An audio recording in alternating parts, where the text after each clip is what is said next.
निर्वाचन को आउ मात्र केटा दिन निर्वाचन जेते पाखी आसुची राजनेतांको प्रचार प्रसार सेते मात्रा बढ़ी चली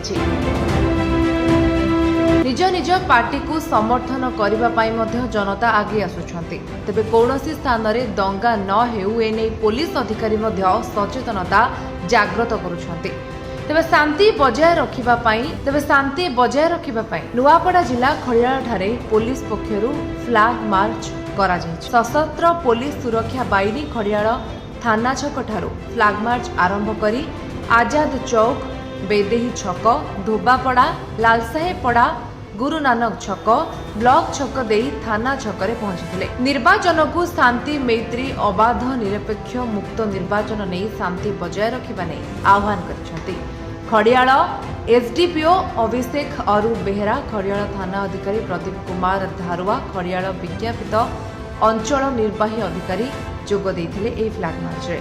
नुआपड़ा जिल्लारू ओम प्रकाश चौधरी को रिपोर्ट विश्ववाणी लाइव।